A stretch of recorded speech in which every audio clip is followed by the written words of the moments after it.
Hello बच्चों, आज हम लोग पढ़ेंगे बिजनेस स्टडीज़ में फर्स्ट चैप्टर क्लास 12 का nature and significance of management. सबसे पहले हम ये समझते हैं कि मैनेजमेंट क्या होता है। Management is a process of planning, organising, leading, controlling resources to achieve organisational goal efficiently and effectively. Basically हम ये समझते हैं कि जो मैनेजमेंट है वो एक एसेंस है किसी भी, और एक असेंशियल पार्ट है किसी भी ऑर्गेनाइजेशन के सक्सेस के लिए।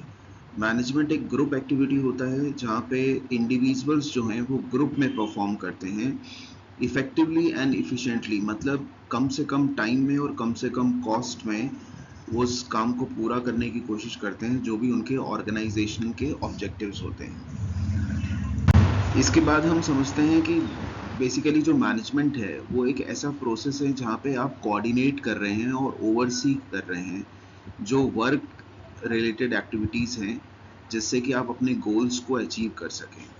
मैनेजमेंट एज अ डिसिप्लिन हम यदि समझते हैं तो यहाँ पे कई सारी थ्योरीज हैं, प्रिंसिपल्स और प्रैक्टिस हैं जो हेल्प करते हैं उस मैनेजमेंट के कंसेप्ट को समझने के लिए। मैनेजमेंट को हम एज अ नेचर यदि समझते हैं मैनेजमेंट का, तो मैनेजमेंट साइंस और आर्ट बोथ है। साइंस में किस तरह की बातें आती है? साइंस एक सिस्टमेटिक बॉडी ऑफ नॉलेज है। साइंस में जो है वो बेस्ड ऑन एक्सपेरिमेंट्स हैं, उसी तरह से मैनेजमेंट भी एक सिस्टमेटिक बॉडी ऑफ नॉलेज है और मैनेजमेंट भी जो है वो बेस्ड है रिसर्च के ऊपर। आर्ट जो फील्ड होती है वो एक क्रिएटिव फील्ड है, वहाँ पे हम अपने पर्सनलाइज एप्लीकेशंस को यूज़ करते हैं और अपनी क्रिएटिव स्किल्स को यूज़ करते हैं। तो मैनेजमेंट में भी जो मैनेजर है वो अपने कंसेप्ट को क्रिएटिवली अप्लाई करने की कोशिश करता है बेस्ड ऑन उसके पर्सनल एक्सपर्टीज के ऊपर। तो इसलिए हम कहते हैं कि मैनेजमेंट जो है वो साइंस भी है और मैनेजमेंट आर्ट भी है। पर मैनेजमेंट जो है वो प्रोफेशन नहीं कहलाता है। प्रोफेशन एक ऐसी फील्ड होती है जहाँ पे रिस्ट्रिक्टिव एंट्री और एग्जिट होती है। आप प्रोफेशन तभी कर सकते हैं जब आप एक पर्टिकुलर डिग्री या क्वालिफाइड हों उस पर्टिकुलर फील्ड के अंदर, जैसे चार्टर्ड अकाउंटेंट हो गए या एडवोकेट्स हो गए, तो आपको उस, या एमबीबीएस डॉक्टर्स हो गए, तो उनको उस फील्ड में एजुकेट होना पड़ता है, डिग्रीज लेनी पड़ती हैं, तब जाके वो प्रोफेशनल बनते हैं। लेकिन बिजनेस में ऐसा कोई रिस्ट्रिक्शंस नहीं होते हैं। बिजनेस कोई भी पर्सन जो है वो स्टार्ट कर सकता है। प्रोफेशन का जो बेसिक मोटो है वो सर्विस मोटो है, लेकिन जो मैनेजमेंट है उसका प्राइम मोटो जो है वो प्रॉफिट अर्निंग है। और प्रोफेशन में एक ethical code of conduct follow होता है, जबकि मैनेजमेंट में ऐसा कोई ethical code of conduct follow नहीं होता है। तो जब हम बात करते हैं कि मैनेजमेंट साइंस है तो हम कहते हैं कि यस, मैनेजमेंट साइंस है। हम बोलते हैं मैनेजमेंट आर्ट है तो हम ये बोलते हैं कि हाँ जी, मैनेजमेंट आर्ट भी है। लेकिन जब हम बात करते हैं कि मैनेजमेंट प्रोफेशन है तो हम बोलते हैं कि नहीं, management is not a profession, क्योंकि वहाँ पे ना तो ethical code of conduct follow हो रहे हैं प्रॉपर्ली, ना उसका मोटिव प्रॉफिट अर्निंग है, और वहाँ पे कोई किसी तरह का रिस्ट्रिक्टिव एंट्री भी नहीं है। इसके बाद हम आते हैं इम्पोर्टेंस ऑफ मैनेजमेंट पे। जैसे मैंने आपको डेफिनेशन में समझाया कि मैनेजमेंट जो होता है वो एक ग्रुप एक्टिविटी है। यहाँ पे ग्रुप गोल्स को अचीव करने के लिए वर्क करते हैं। मैनेजमेंट में हम अपने रिसोर्सेज को एफिशिएंटली यूज़ करते हैं जिससे कि कम से कम वेस्टेज हो सके और हम अपने हायर प्रोडक्टिविटी जनरेट कर सकें। प्लस मैनेजमेंट एक डायनामिक फंक्शन है। यहाँ पे एडॉप्टेबिलिटी होती है टू चेंज। जो कंपटीशन है जिसकी वजह से एनवायरनमेंट जो है वो चेंज होता रहता है, तो मैनेजमेंट को उसके हिसाब से बदलना पड़ता है और उन चीज़ों, नई चीज़ों को अडॉप्ट करना पड़ता है। तो मैनेजमेंट हेल्प करता है उस अडॉप्शन टू चेंज में। इसके बाद हम फंक्शंस ऑफ मैनेजमेंट पे आते हैं। प्राइमरली हम देखें तो फंक्शंस ऑफ मैनेजमेंट 5 रहते हैं, जिसमें planning, organising, staffing, directing and controlling आते हैं। प्लानिंग की हम बात करें तो प्लानिंग में हम डिसाइड करते हैं in advance what to do in future. यहाँ पे हम ऑब्जेक्टिव्स को सेट करते हैं और फ्यूचर कोर्स ऑफ एक्शंस को डिसाइड करते हैं। उसके बाद ऑर्गेनाइजिंग आती है, जहाँ पे हम ये डिटरमाइन करते हैं कि कौन से टास्क को हमें परफॉर्म करना है और किस तरीके से उसको परफॉर्म करना है। तो वहाँ पे हम डिपार्टमेंटलाइजेशन का प्रोसेस करते हैं, वेरियस स्ट्रक्चर फॉर्म करते हैं और अथॉरिटी और अकाउंटेबिलिटी रिलेशनशिप डेवलप करते हैं कि ऑर्गेनाइजेशन का हायरार्की स्ट्रक्चर क्या होगा, किसके पास क्या अथॉरिटीज़ होंगी। ये सब हम ऑर्गेनाइजिंग में डिसाइड करते हैं। उसके बाद आता है स्टाफिंग, जहाँ पे हम recruitment, selection, training and development करते हैं। और फिर उसके बाद लीडिंग या डायरेक्टिंग का प्रोसेस आता है, जहाँ पे हम एम्प्लॉयज़ को मोटिवेट करते हैं, उनको सुपरवाइज करते हैं और कोशिश करते हैं कि प्रॉपर कम्युनिकेशंस के थ्रू हम अपने गोल्स को इम्प्लीमेंट करा सकें। और लास्टली कंट्रोलिंग प्रोसेस आता है, जहाँ पे हम मेज़र करते हैं हमारी परफॉर्मेंस को और एक्चुअल परफॉर्मेंस को कंपेयर करते हैं विद द जो भी हमारी प्लानिंग हुई थी उसके बेसिस पे, और यदि हमें कोई करेक्टिव एक्शंस लेना है तो वो भी हम यहीं पे लेते हैं। तो कंट्रोलिंग में हम मेजरमेंट कर रहे हैं our actual performance with the standards, और जो भी करेक्टिव एक्शंस लेने हैं वो हम यहाँ पे लेते हैं। इसके बाद हम समझते हैं मैनेजमेंट के लेवल्स। ओवरऑल मैनेजमेंट में 3 तरह के लेवल्स हैं, top level, middle level and lower level management, जिसको हम ऑपरेशनल लेवल मैनेजमेंट भी बोलते हैं।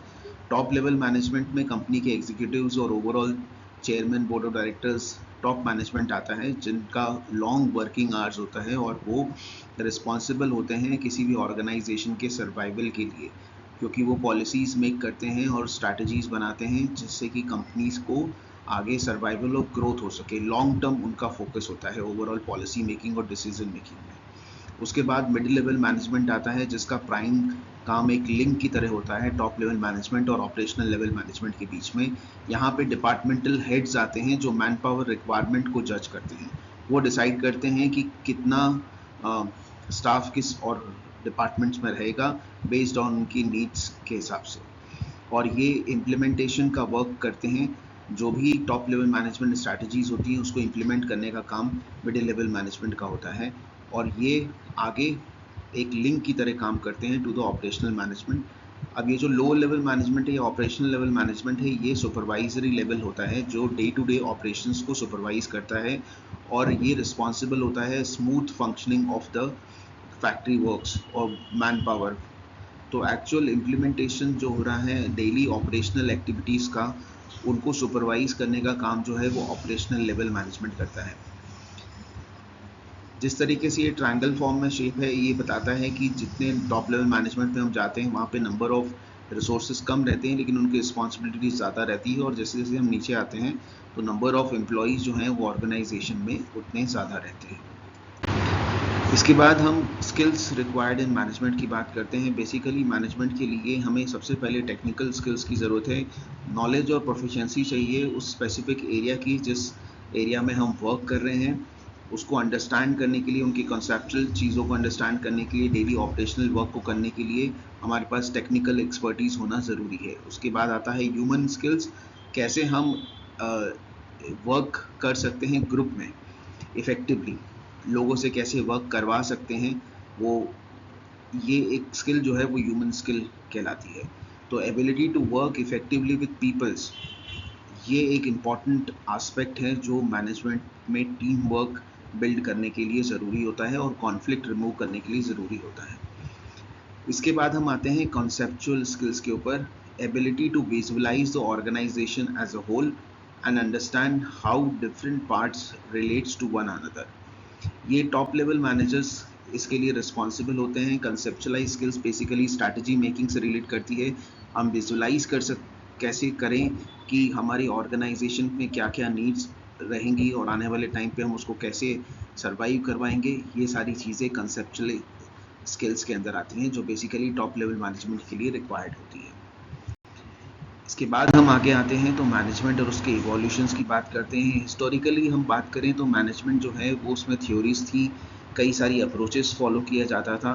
धीरे धीरे कर करके वही करंट मैनेजमेंट जो है वो थोड़ा सा फ्लेक्सिबल और इनोवेटिव हो गया है, और आज की डेट में जो टेक्नोलॉजी का इम्पैक्ट आया है इस मैनेजमेंट के ऊपर, वो एडवांस टेक्नोलॉजी ने इसका जो है वो काफ़ी हद तक पार्ट प्ले रोल स्टार्ट कर दिया है। एक इम्पॉर्टेंट रोल जो है वो स्टार्ट किया है, जहाँ पे हम ये देखते हैं कि टेक्नोलॉजिकली एनेबल चीज़ें और प्रैक्टिसेस जो हैं वो डिसीजन मेकिंग में भी हेल्प करने लग गई हैं। तो मैनेजमेंट की इम्पोर्टेंस में हमने ये समझा कि मैनेजमेंट एक क्रूशियल एस्पेक्ट है किसी भी ऑर्गेनाइजेशन के सक्सेस के लिए, और उसके लिए हमें वेरियस स्किल्स की रिक्वायर्ड होती हैं जो थियोरेटिकली और उसको इम्प्लीमेंटेशन स्किल्स और सुपरवाइजरी और कंसेप्चुअल स्किल्स की ज़रूरत होती हैं। अल्टीमेटली इन सब का पर्पस क्या है? ऑपरेशनल इफिशिएंसी को लेके आना। Efficiency means reducing the cost. आप सही मैनेजमेंट में जब काम करते हैं तो आपका प्राइम फोकस ये है कि कम से कम कॉस्ट में आप अपने गोल्स को अचीव कर सकें। मैनेजमेंट का एक रोल ये भी आता है कि मैनेजमेंट अलाइन करता है डिफरेंट टीम गोल्स को ऑर्गेनाइजेशन गोल्स की तरफ। जितने भी इंडिविजुअल टीम गोल्स हैं उन सबको एक साथ लाके ऑर्गेनाइजेशन के गोल्स की तरफ, उनके गोल्स को अचीव करने की तरफ ये वर्क करता है। उसके बाद हम अंडरस्टैंड करते हैं थ्योरीज को, हम इनकॉर्पोरेट करते हैं कि कैसे ये जो मैनेजमेंट है ये डिफरेंट प्रैक्टिसेस को फॉलो करके इस डायनामिक एनवायरनमेंट के अंदर सरवाइव करने के लिए हेल्प कर सकता है। तो ओवरऑल ये जो मैनेजमेंट है यहाँ पे एक क्रूशल रोल प्ले किया जाता है कोऑर्डिनेशन एक्टिविटीज़ का भी। कोऑर्डिनेशन जो है वो सिंक्रोनाइजेशन होता है डिफरेंट एक्टिविटीज़ का। जो भी हमारे फंक्शंस हैं, जो भी हमारे डिफरेंट डिपार्टमेंट्स हैं, उनको प्रॉपरली सिंक्रोनाइज करके एक कॉमन गोल की तरफ लेके आना कोऑर्डिनेशन का रोल है। और कोऑर्डिनेशन जो है वो ज़्यादा इम्पैक्टफुल हो जाता है जब कोई ऑर्गेनाइजेशन ग्रो करती है इन साइज़ में, और वेरियस डिपार्टमेंट्स को एक साथ वर्क कराने के लिए भी कोऑर्डिनेशन का रोल इम्पॉर्टेंट प्ले करता है। तो ओवरऑल जो मैनेजमेंट है उसके जो फंक्शंस हैं उसमें planning, organising, directing, controlling, staffing, ये सब तो आता ही है, प्लस कोऑर्डिनेशन भी है जो एसेंस ऑफ मैनेजमेंट है और जो बेसिकली सिंक्रोनाइज करने के काम आता है इन सारी फंक्शंस को। तो हमने फर्स्ट यूनिट में समझा कि मैनेजमेंट क्या है, उसके क्या कैरेक्टरिस्टिक्स हैं, उसके कंसेप्ट्स क्या हैं, उसके ऑब्जेक्टिव्स और उसकी इम्पोर्टेंस क्या हैं। मैनेजमेंट में हमने बात करी कि कैसे हम उसके लेवल्स ऑफ मैनेजमेंट को और कैसे नेचर ऑफ मैनेजमेंट को बेटर अंडरस्टैंड कर सकते हैं। आई होप ये लेक्चर आपको हेल्प करेगा, इसको गो थ्रू करेगा। नेक्स्ट क्लास में मिलेंगे नेक्स्ट लेक्चर के साथ। Thank you very much.